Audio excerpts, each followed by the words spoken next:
Alright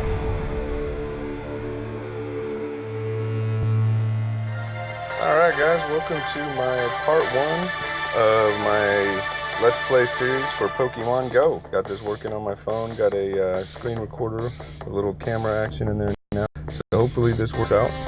Basically for this episode, what I want to go over is some tips and tricks and kind of mechanics of the game that I've learned so far. And then maybe over time we'll be able to battle this gym we see right here. We're probably going to lose it, but it happens to be the only gym in the park where I'm at that is blue, and I'm on Team Red. So everything else is Team Red and it's locked down. So we'll jump in there and check it out. Let's see if it loads. Oh, come on. That's one thing. Tips about this game: servers are horrible. But yeah, I mean, I'm not real built up yet, so I can take that first guy. But there's two other guys that are going to be pretty rough. But we'll jump into that later, if not next video. So what I just want to kind of go over with some different ideas, different little tips on there. Some of the control mechanisms here. If you double tap and pull down, see if it works. You can zoom in, or if you pull up, it zooms out. So tap, and then on the second tap, hold it, and you can control it. And so obviously there's how you spin around. No big deal there. Some of the other little tricks, let's see, I wanted to go over before I forget them, is I want to go over, I think it's called Stardust. That's the most valuable resource in the game. I wish you could buy it. If they could buy it, they'd make a ton of money, because it's one thing that's used to power up your Pokemon.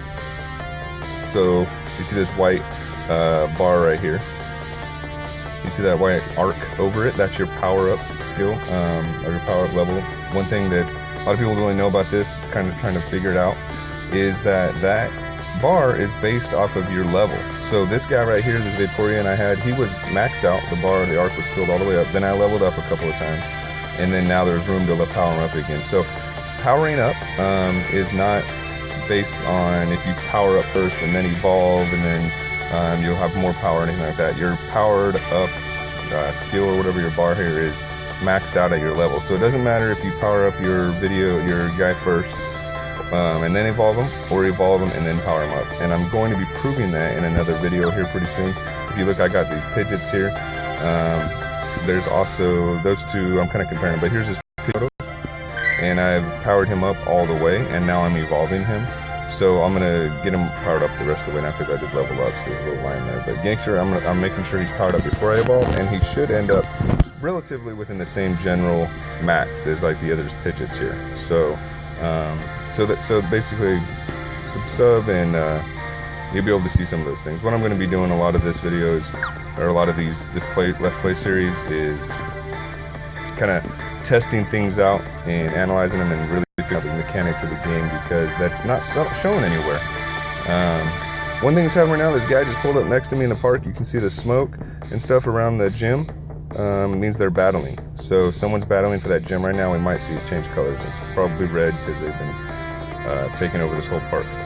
But anyway, yeah, so that's a couple of quick little tips right there. Just wanted to go over with you guys, see if it helps you out. So Stardust is super valuable. You get that. You get 100 Stardust from every Pokemon you catch. So that really does play into the whole gotta catch them all. And I mean, gotta catch every single little, even the commons, and just transfer them, get rid of them, just to get that Stardust, because I haven't seen any other way to farm it other than catching tons of Stardust, tons of Pokemon.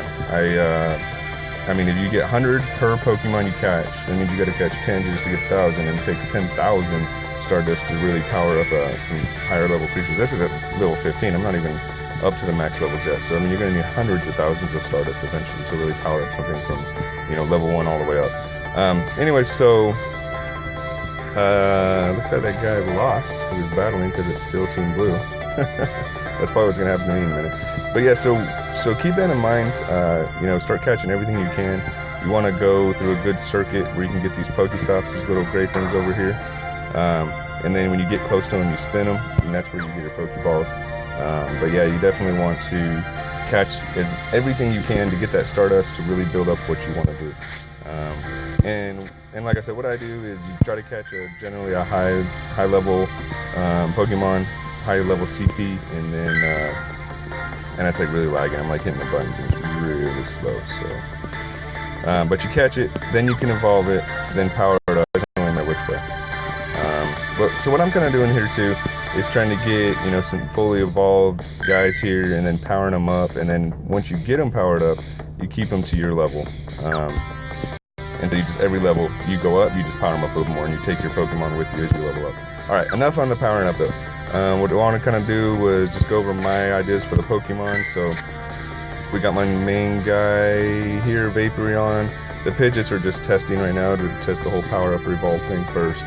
What I want to do is a Vaporeon, a Sparky, and then I'm going to get a better Flareon. These are all evolved from Eevees. And a little quick trick, if you guys don't know this, if you go to your Eevee and you want to control what it is evolved into, you can change their name based on the video. I think it's, you got to kind of Google search if you don't know it offhand, but it's like Sparky is to make them turn into, like if you notice, I have where's my electrical guy at?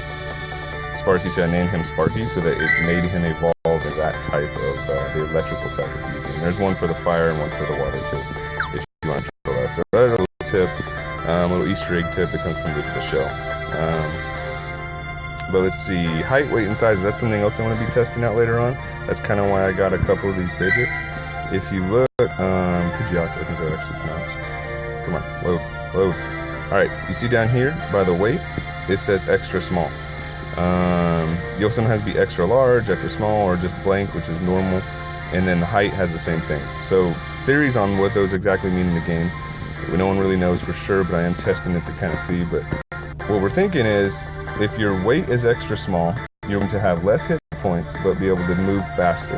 And I think even attack faster. Your attack speed is increased, but your damage is decreased.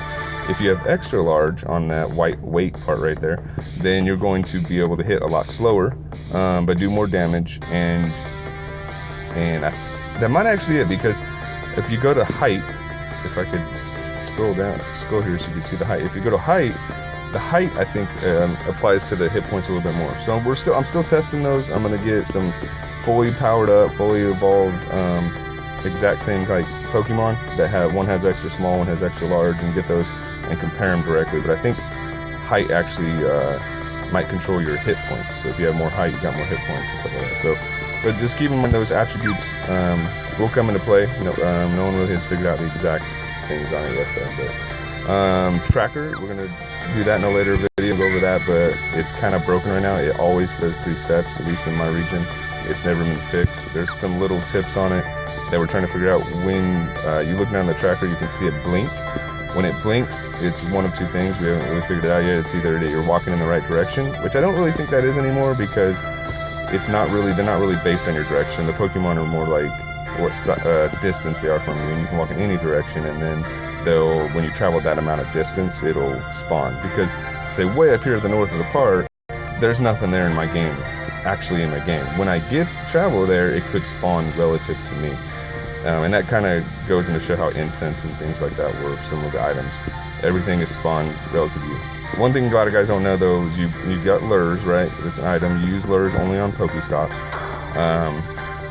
The more traffic that's there, the more people that are walking around, the more things that spawn. Because if I spawn something right here in my feet and someone's around here, it'll be on both their screens basically.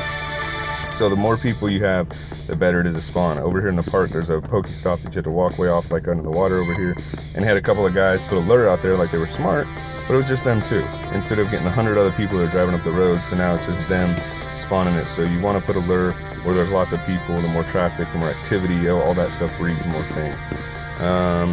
So another good tip, when you're first leveling up, you get experience. When you find a new Pokemon and catch it, you get a bonus of a 600 experience for catching them. So use your lucky eggs when you know you're going to have, a good 30 minutes to play, and you're going to catch a bunch of new things, and then use your lucky eggs that way. You'll get doubles your experience, so it really helps in the beginning to level you up. Another thing I did, you start, like I said, you catch everything to get the Stardust, right? Well, I had like 200 and something Rattatas, I think they're called. 200 and something candy worth. So you can evolve those for like 12 a piece or something like that. Maybe. No, it's 25. So last night what I did is I popped in a lucky egg. I evolved 200 worth of Rattatas, and then everybody else did all my evolving all at once at one night. And I got it was I think 5,000 base, and so I got a 10,000 total with the double experience. So use your lucky eggs smart. Use them when you know you're about to bust out a whole bunch of experience, and kind of save up your chance to get experiences. Like, if you're going to evolve, say you have 200 Rattata candies and you're about to evolve them, because evolving doesn't take Stardust, only powering up. So I was literally evolving a Rattata and then transferring off. And you just transfer them to get rid of them and to get one piece of candy. But looks like someone's battling over the blue again. Another tip there too is right when it's taken over, you can, if it gets taken over, you can throw a Pokemon in it. When you throw a Pokemon in it, you get to collect once every 24 hours. You get to collect based on how many times you were able to put a Pokemon in a gym. That's it.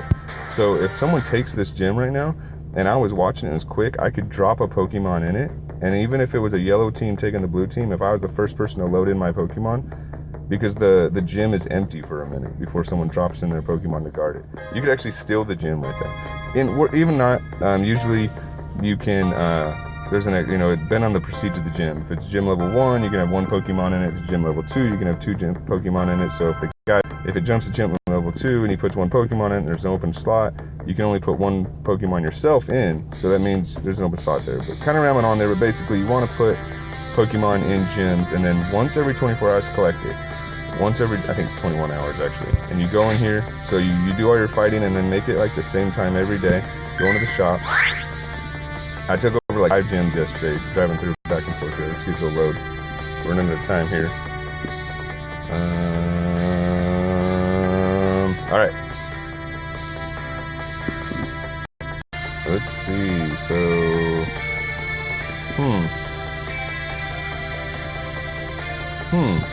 yeah, I took over 5 gyms yesterday. I didn't collect. So I think that's important to know. You have to collect within 21 hours, or I think the timer restarts.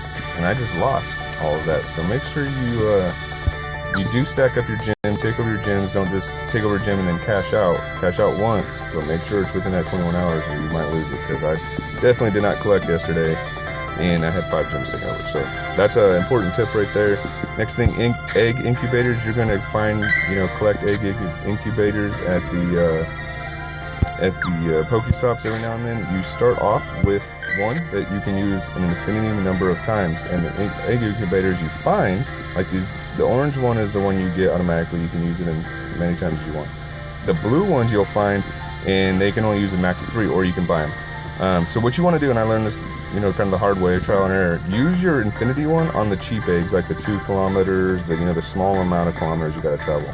That way, you can just bust those out. Don't waste those on the uses of the 3-time use incubators. Use those on the big guys, like the 10 kilometers, 20 kilometers. So just keep that as a tip there, help you out so you don't waste your uses.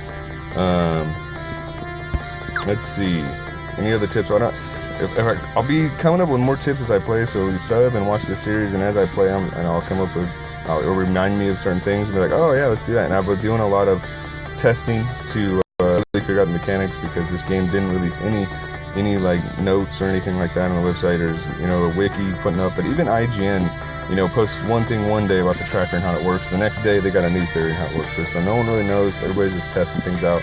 So I'm gonna definitely be doing actual in-game testing and not relying so much on the internet and everybody's theories and things like that. So actually be able to show you guys proof, kind of like the whole power up before you evolve. Is it better or worse, or does it not matter? I'm going to be showing that probably in the next video with those what are they called? With the Pidgeots. Alright guys, about 2 more minutes left in the video. Don't think we're going to have enough time to battle, so make sure you sub, and when you get in this next time, I think the next video I'm going to do will be an entire just battle. I'm just going to do battles the entire 15 minutes and just take over gyms and whoop ass on that and show you guys how that does, and show you how to dodge and how to fight and how to pick the right kind of things. So check that out. Other than that, guys, thanks for watching. Help me out and like the videos, and all that support really helps out. And if you know anything here too, leave in the comments, guys. Help me out, help us, everybody out. Tell us what you know. We're trying to figure this game out, and we all need help on that. So other than that, guys, thank you for watching, and I'll see you in the next video.